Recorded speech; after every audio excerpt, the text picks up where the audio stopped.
Langit gurun memerah kejinggaan di ujung barat ketika matahari perlahan tenggelam di balik perbukitan batu yang mengelilingi lembah Makkah.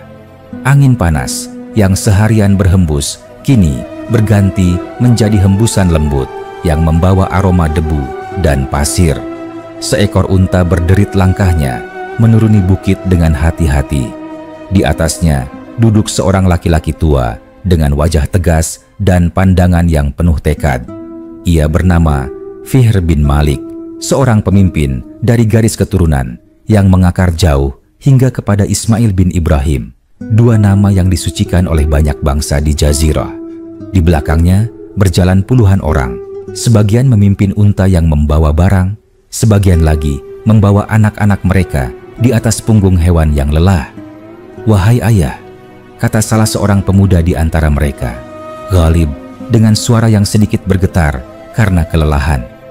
"Tanah ini begitu keras, tidak ada pepohonan, tidak ada air, tidak ada kehidupan selain batu dan pasir.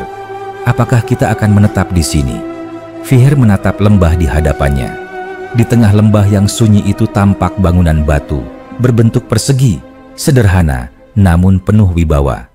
Ia menunjuk ke arah bangunan itu dengan tangan kanannya yang bergetar karena usia.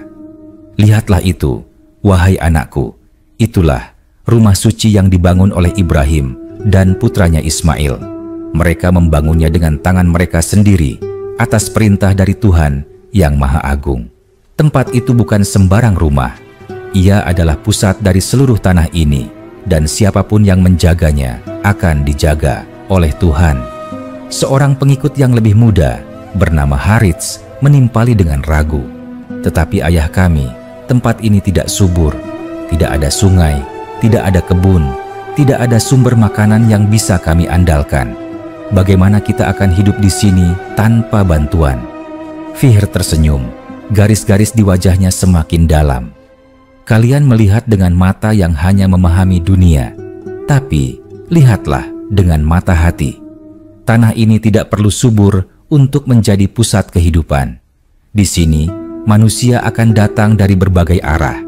Mereka akan datang untuk beribadah di rumah itu, dan kita akan menjadi penjaga serta pelayan mereka. Dari mereka, kita akan memperoleh rezeki, dan dari tugas itu, kita akan memperoleh kehormatan." Para pengikutnya saling memandang. Sebagian masih ragu, namun mereka mempercayai pemimpin mereka. Mereka pun mulai membangun perkemahan sederhana di sekitar lembah itu. Malam turun dan bintang-bintang bertebaran di langit yang bening.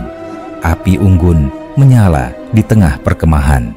Suara unta dan kambing bercampur dengan nyanyian pelan para wanita yang menidurkan anak-anak mereka. Fihr duduk di dekat api unggun, dikelilingi oleh para laki-laki muda.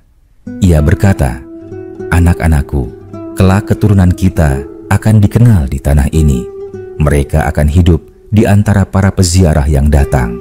Mereka akan berdagang, mereka akan berkuasa, dan mereka akan menjaga kehormatan rumah itu. Tapi ingatlah, kekuasaan tanpa kehormatan adalah kehinaan. Maka jagalah nama kita dengan kejujuran, dengan amanah, dan dengan keteguhan hati." Ghalib memandangi ayahnya dengan rasa kagum.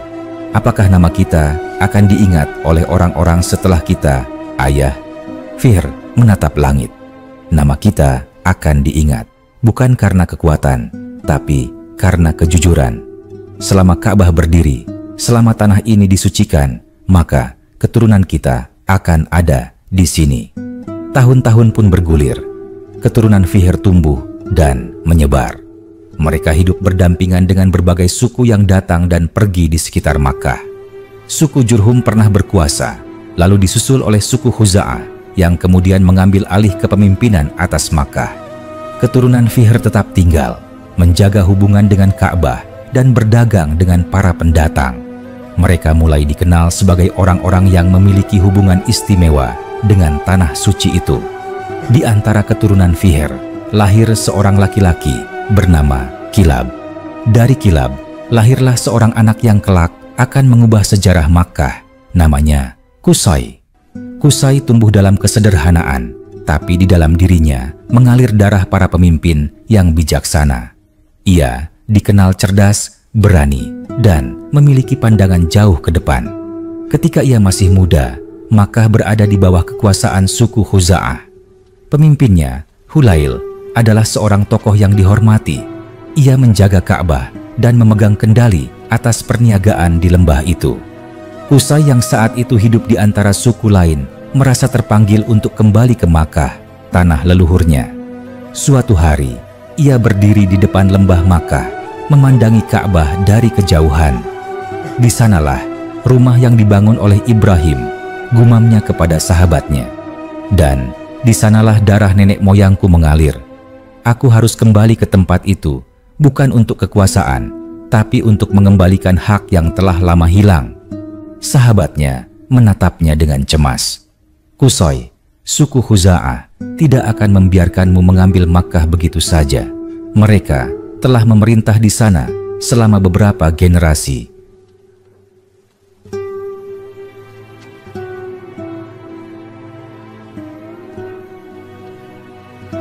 Qusay menatap lembah itu dengan mata yang berkilat. Kekuasaan tidak akan bertahan bila tidak disertai keadilan. Aku tidak akan merebut Makkah dengan pedang, tapi dengan kebijaksanaan. Beberapa tahun kemudian, Qusay menikah dengan Hubbah, putri Hulail, pemimpin Khuza'ah. Dari pernikahan itu, Qusay mendapatkan kedudukan yang kuat, namun ia tetap rendah hati dan memperlakukan mertuanya dengan hormat. Hulail, yang sudah tua, sangat menyukai menantunya itu karena kebijaksanaannya. Suatu malam, Hulail memanggil Qusay ke dalam tendanya. "Wahai Qusay," katanya pelan, "aku telah memperhatikanmu. Engkau bukan hanya menantu, tapi juga seorang pemimpin sejati. Aku sudah tua dan waktuku tidak lama lagi. Jika aku tiada, aku ingin engkau yang menjaga rumah ini." Qusay menundukkan kepala. "Aku tidak layak menerima kehormatan itu, wahai ayah." Namun, Hulail menggeleng. "Engkau layak. Aku melihat keadilan di dalam dirimu, sesuatu yang sudah lama hilang dari sebagian kaummu. Aku akan meninggalkan kunci Ka'bah di tanganmu." Beberapa waktu kemudian, Hulail wafat. Namun ketika kabar itu tersebar, sebagian anggota suku Khuza'ah menolak keputusan itu. Mereka menganggap kepemimpinan atas Ka'bah tidak boleh jatuh ke tangan Qusay yang bukan dari suku mereka. Perselisihan pun mulai muncul. Mula-mula berupa kata-kata, kemudian menjadi pertikaian, hingga akhirnya berujung pada pertempuran kecil. Malam sebelum pertempuran, Qusay duduk sendirian di depan Ka'bah. Ia menatap bangunan batu itu dengan pandangan yang penuh doa. "Wahai Tuhan Ibrahim," katanya lirih, "aku tidak datang untuk berkuasa. Aku datang untuk mengembalikan rumah ini kepada keturunan yang telah Engkau janjikan. Jika aku salah, maka ambillah kekuatanku. Tapi jika aku benar, maka kuatkanlah aku menghadapi mereka." Keesokan harinya, pertempuran terjadi.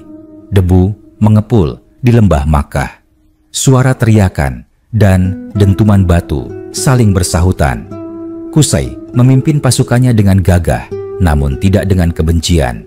Ia memerintahkan pasukannya untuk tidak menodai Ka'bah, untuk tidak mencemari lembah suci dengan darah yang berlebihan. Setelah perjuangan yang berat, akhirnya suku Khuza'ah kalah dan Makkah pun jatuh ke tangan Qusay. Namun, alih-alih membalas dendam, Qusay justru memanggil para pemimpin Khuza'ah yang tersisa. "Aku tidak ingin menindas kalian," katanya tegas. "Kalian tetap bagian dari Makkah, tapi ingatlah, rumah ini bukan milik suku manapun. Ia adalah rumah Tuhan. Kita semua hanya penjaganya." Kata-kata itu membuat banyak orang terdiam. Dari hari itu, Makkah berada di bawah kepemimpinan Qusay. Ia mempersatukan semua keturunan Fihr yang telah lama tercerai-berai. Mereka berkumpul di bawah satu nama, satu suku yang kuat dan terhormat, Quraisy. Pada suatu malam yang tenang, Qusay mengumpulkan seluruh pemimpin keluarganya di dekat Ka'bah. Api unggun menyala dan aroma dupa memenuhi udara. "Kita telah lama tercerai," katanya. "Kita berasal dari satu darah, dari satu leluhur, tapi selama ini kita hidup berpencar. Kini saatnya kita bersatu. Dari hari ini, kita akan menamai diri kita Quraisy, yaitu mereka yang berkumpul setelah lama terpisah. Dan kita akan menjaga rumah ini bersama dengan kehormatan dan keadilan. Seorang laki-laki muda dari cabang keluarga yang lain bertanya, "Mengapa kita harus menggunakan nama baru, wahai Qusay?" Qusay menjawab, "Nama baru ini bukan untuk melupakan asal kita, tapi untuk menandai persatuan kita. Kita bukan lagi sekumpulan keluarga yang tercerai, tapi satu suku yang kuat, satu nama untuk satu tujuan." Mereka pun mengangguk. Dari malam itulah, nama Quraisy mulai dikenal di seluruh jazirah Arab. Suku-suku lain memandang mereka dengan hormat. Mereka dikenal bukan hanya karena kekayaan, tetapi karena kehormatan dan kejujuran mereka dalam menjaga Ka'bah dan melayani para peziarah. Tahun-tahun berlalu, Qusay membangun rumah besar di dekat Ka'bah yang disebut Darun Nadwah, tempat para pemimpin Quraisy berkumpul dan bermusyawarah. Ia juga mengatur sistem giliran penjagaan Ka'bah, pembagian air Zam-Zam, serta keamanan para peziarah. Di bawah kepemimpinannya, Makkah berubah menjadi pusat perdagangan yang ramai. Kafilah-kafilah datang dari Yaman, Syam, dan Habasyah, membawa barang dagangan, rempah, dan kain. Quraisy menjadi perantara perdagangan antara utara dan selatan, antara timur dan barat. Suatu pagi, Qusay berdiri di depan Ka'bah dengan wajah yang tenang. Di sekelilingnya berkumpul anak-anak dan cucu-cucunya. "Ingatlah," katanya, "kita tidak boleh sombong atas kedudukan kita. Rumah ini bukan milik kita, tapi amanah. Barang siapa mengkhianati amanah, maka Tuhan akan mencabut kehormatannya. Jaga rumah ini dengan jujur, jaga nama Quraisy dengan adil." Anak-anaknya mengangguk. Di antara mereka kelak akan lahir keturunan yang membawa cahaya besar kepada dunia.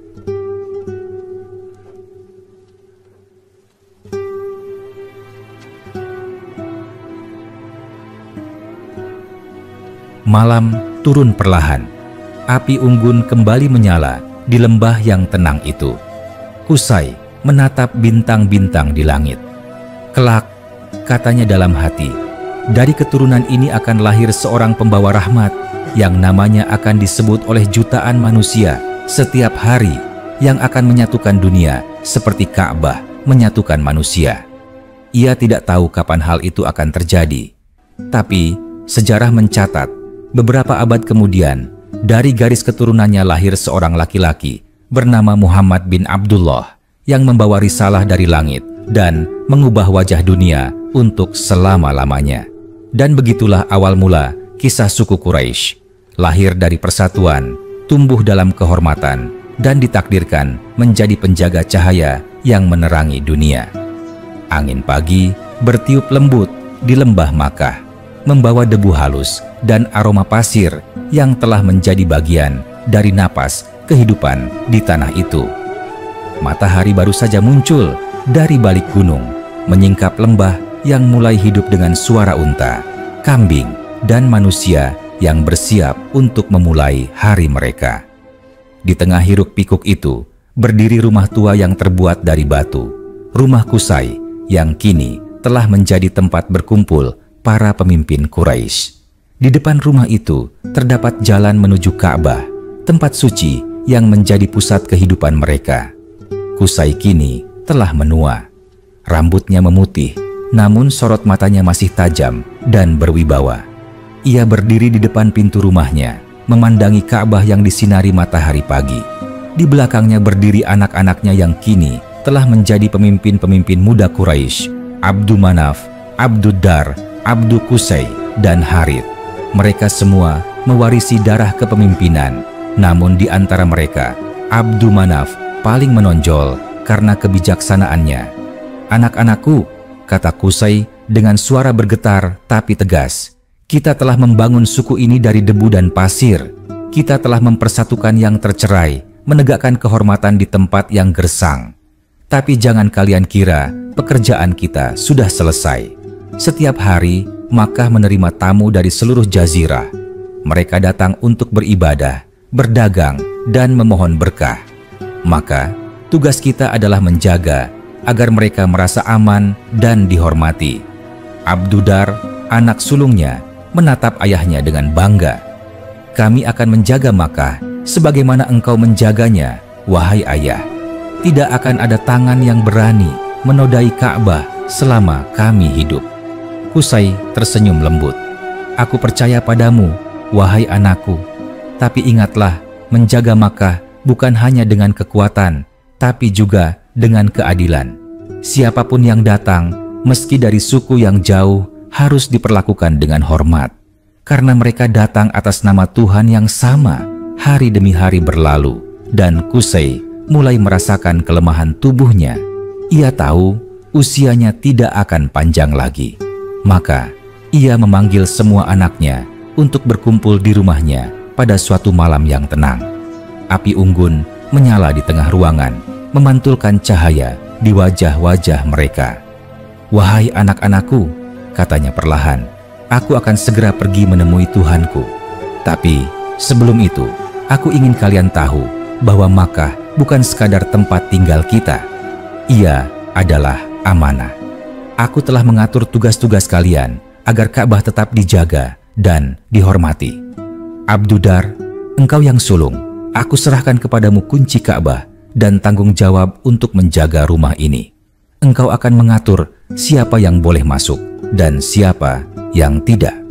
Engkau juga akan memimpin Darun Nadwah, tempat musyawarah suku Abdudar menunduk, menerima perintah itu dengan hormat. Namun di antara anak-anak yang lain, tampak wajah-wajah yang menahan rasa tidak puas, terutama Abdu Manaf, yang lebih dihormati oleh banyak orang karena kecerdasan dan kebijaksanaannya. Setelah Qusay wafat, suku Quraisy berduka.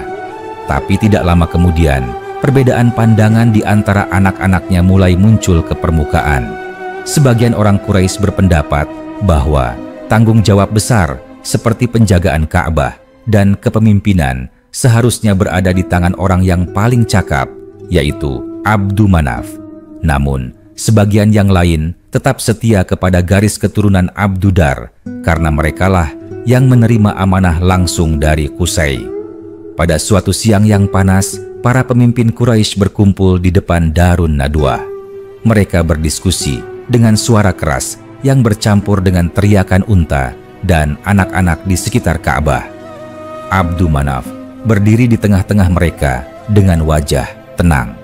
Aku tidak menginginkan perpecahan di antara kita, katanya. Aku tidak ingin merebut sesuatu yang bukan hakku. Tapi kalian semua tahu bahwa Qusay menginginkan agar Quraisy tetap bersatu dan kuat. Jika sebagian dari kita merasa kepemimpinan harus dibagi agar keadilan terjaga, maka aku tidak menentangnya. Abdudar menatap adiknya dengan tajam. Engkau berbicara tentang keadilan, tapi apakah engkau ingin mengambil warisan yang diberikan ayah kita kepadaku? Tidak, jawab Abdu Manaf. Aku hanya ingin melihat suku ini tetap bersatu.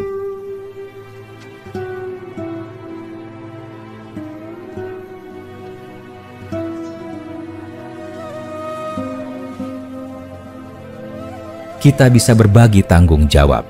Engkau memegang kunci dan penjagaan Ka'bah, sedangkan aku akan mengatur urusan tamu dan perdagangan. Dengan begitu, tidak ada yang dirugikan, suasana menjadi tegang. Namun akhirnya, kesepakatan tercapai. Mereka membagi tugas secara adil. Keluarga Abdudar tetap memegang penjagaan Ka'bah dan kepemimpinan musyawarah, sedangkan keluarga Abdu Manaf bertanggung jawab atas jamuan tamu dan pengaturan air Zam-Zam bagi para peziarah. Dengan cara itu, perpecahan besar dapat dihindari dan Quraisy tetap menjadi satu suku yang kuat dan dihormati di seluruh Jazirah Arab. Tahun-tahun berlalu, dari keturunan Abdu Manaf lahir anak-anak yang tangguh dan bijaksana. Di antaranya adalah Hashim yang kelak menjadi tokoh besar Quraisy. Hashim mewarisi kecerdasan ayahnya dan kebijaksanaan kakeknya. Ia juga seorang pedagang ulung. Melihat bahwa Makkah berada di posisi strategis antara selatan dan utara, Hashim menciptakan perjanjian dagang dengan suku-suku dan kerajaan-kerajaan di Yaman, Syam, dan Habasyah.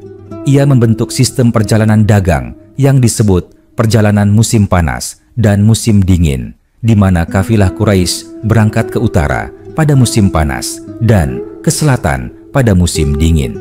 Dari sinilah Quraisy menjadi kaya dan berpengaruh. Suatu malam, Hashim duduk bersama para pemimpin Quraisy di Darun Nadwah. "Wahai saudara-saudaraku," katanya, "Tuhan telah memberi kita tanah yang tidak memiliki ladang dan sungai, tapi memberi kita Ka'bah sebagai pusat dunia. Barang siapa yang datang ke sini pasti membutuhkan sesuatu. Kita akan berdagang dengan mereka. Kita akan menjadi perantara antara bangsa-bangsa. Dengan cara itu, Makkah akan makmur dan nama Quraisy akan dikenal di seluruh negeri." Seorang pemimpin dari cabang Makhzum berkata, "Engkau benar, wahai Hashim, tapi jangan sampai kita menjadi tamak karena kekayaan. Kita adalah penjaga Ka'bah sebelum kita menjadi pedagang." Hashim mengangguk. "Aku tahu, perdagangan bukan tujuan, tapi sarana. Selama kita menjaga kehormatan rumah ini, rezeki akan datang tanpa kita minta." Hashim tidak hanya dikenal karena kecerdasan dan kepemimpinannya, tetapi juga karena kedermawanannya. Ia sering memberi makan para peziarah dengan roti dan daging yang disiapkan khusus selama musim haji. Ia membangun sumur tambahan untuk membantu menampung air bagi para tamu Tuhan. Karena kedermawanannya, orang-orang memanggilnya pemberi makan di musim kelaparan. Suatu hari, saat musim haji, seorang pengelana tua mendatangi Hashim. "Aku mendengar bahwa engkau adalah orang yang memberi makan tamu Tuhan," katanya. "Aku datang dari jauh tanpa bekal. Apakah engkau benar-benar akan memberiku makanan meski aku tidak memiliki apa-apa untuk ditukar?" Hashim tersenyum dan menjawab, "Tamu Tuhan tidak pernah meminta. Ia datang karena panggilan Tuhan, dan siapa yang menolaknya berarti menolak panggilan itu. Duduklah, makanlah. Di rumah ini, tamu Tuhan tidak akan kelaparan." Orang tua itu menangis haru. Dari hari itu, nama Hashim semakin dikenal, tidak hanya di Makkah, tetapi di seluruh Jazirah. Ia menjadi simbol kehormatan dan kebaikan Quraisy. Namun, kehidupan tidak selamanya tenang. Setelah Hashim wafat, kepemimpinan berpindah kepada saudaranya yang bernama Muttalib. Ia memelihara anak Hashim yang masih kecil bernama Syaibah yang tinggal di Yatsrib. Ketika Syaibah tumbuh, Muttalib membawanya kembali ke Makkah untuk hidup bersama keluarganya. Orang-orang Makkah melihat kedatangan Muttalib bersama anak itu dan mengira anak itu adalah budaknya. Karena itulah Syaibah kemudian dikenal dengan nama Abdul Muthalib, yang berarti hamba Muttalib. Dari anak itulah kelak akan lahir seorang laki-laki bernama Abdullah, ayah dari Nabi terakhir yang akan membawa cahaya bagi seluruh umat manusia. Maka begitulah perjalanan panjang suku Quraisy dari Fihr hingga Qusay, dari Qusay hingga Hashim, dan dari Hashim hingga Abdul Muthalib. Mereka bukan hanya suku yang kaya dan kuat, tetapi suku yang menjaga kehormatan, memegang amanah, dan memelihara warisan spiritual yang dimulai sejak Ibrahim dan Ismail membangun rumah suci itu. Di antara debu lembah Makkah dan di bawah cahaya bintang yang tak pernah padam, takdir terus berputar. Dari suku inilah, beberapa dekade kemudian akan lahir manusia yang paling mulia di antara manusia, yang akan menyatukan seluruh bangsa di bawah kalimat yang satu. Tapi malam itu, di lembah yang sunyi, hanya terdengar hembusan angin, seolah langit sedang menunggu waktu untuk menurunkan cahaya itu.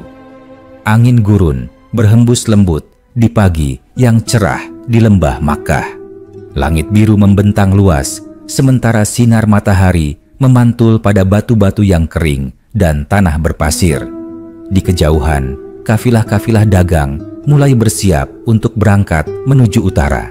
Sementara di sekitar Ka'bah, para penjaga sibuk membersihkan halaman dan menyiapkan air bagi para peziarah yang mulai berdatangan.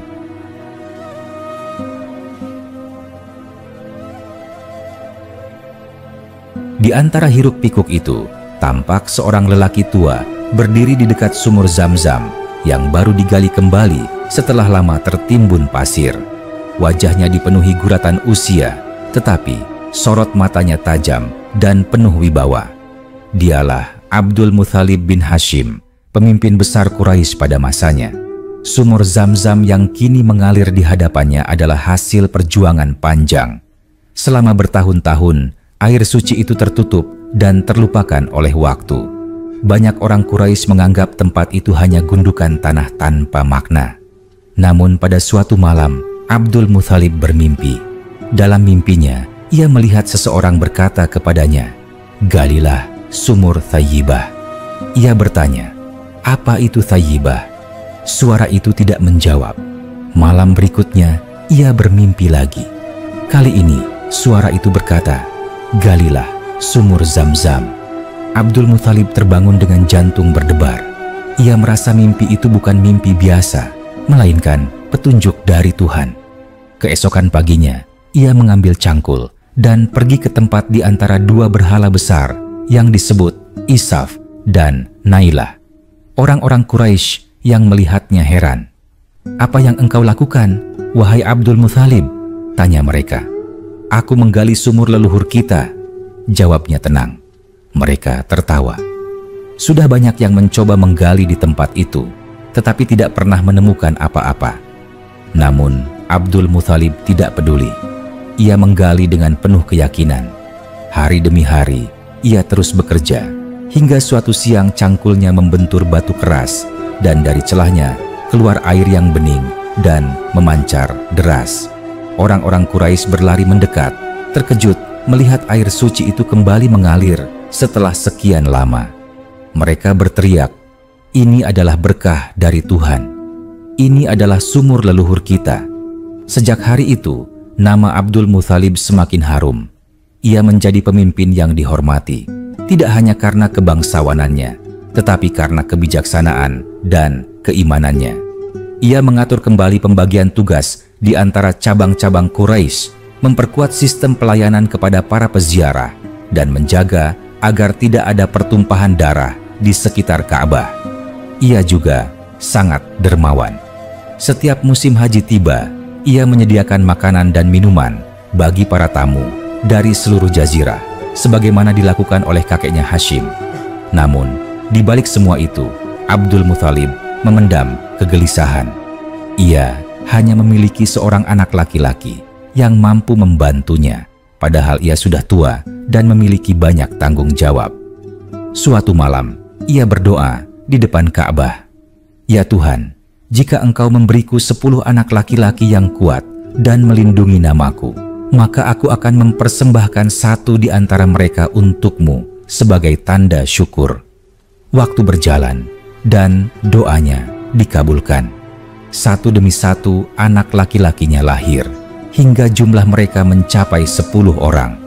Ketika janji itu terpenuhi, Abdul Muthalib teringat sumpahnya. Ia pun memanggil seluruh anaknya ke hadapan Ka'bah. Di sana, di bawah sinar matahari yang terik, ia berkata, "Wahai anak-anakku, aku pernah berjanji kepada Tuhan, jika kalian berjumlah 10, maka aku akan mempersembahkan satu di antara kalian kepadanya. Hari ini, aku harus menepati janji itu." Anak-anaknya terdiam. Mereka tahu ayah mereka tidak pernah bermain-main dengan janji. "Bagaimana engkau akan memilih, wahai ayah?" tanya salah satu dari mereka. "Kita akan mengundi di hadapan Tuhan," jawab Abdul Muthalib. Maka dibawalah 10 anaknya ke tempat undian di dekat berhala Hubal, karena saat itu masyarakat Makkah belum mengenal cara ibadah yang benar. Ia menulis nama-nama anaknya di anak panah, lalu meminta penjaga berhala untuk mengundi.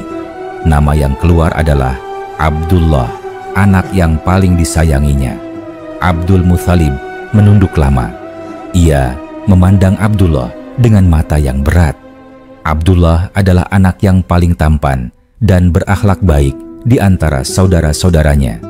Orang-orang Quraisy menatapnya dengan simpati, dan beberapa di antaranya mencoba menahan Abdul Muthalib. "Wahai pemimpin kami," kata mereka, apakah engkau benar-benar akan mengorbankan anakmu sendiri?" Abdul Muthalib menghela napas panjang. "Aku telah berjanji kepada Tuhanku, dan aku tidak akan mengingkarinya." Namun, ketika ia mengangkat pedang untuk menepati janjinya, orang-orang Quraisy berteriak, "Hentikan, jangan lakukan itu. Mintalah pendapat dari seorang peramal terlebih dahulu." Akhirnya, Abdul Muthalib pergi menemui seorang peramal di utara Hijaz. Peramal itu mendengarkan kisahnya dan berkata, "Tebuslah anakmu dengan 100 ekor unta. Undilah antara nama Abdullah dan unta-unta itu. Jika yang keluar nama Abdullah, tambahkan jumlah unta sampai Tuhan ridho." Maka Abdul Muthalib kembali ke Makkah dan melakukan undian. Pertama kali yang keluar adalah nama Abdullah. Ia menambah jumlah unta menjadi 20, kemudian 30, 40, hingga akhirnya ketika jumlah unta mencapai 100, yang keluar adalah nama unta.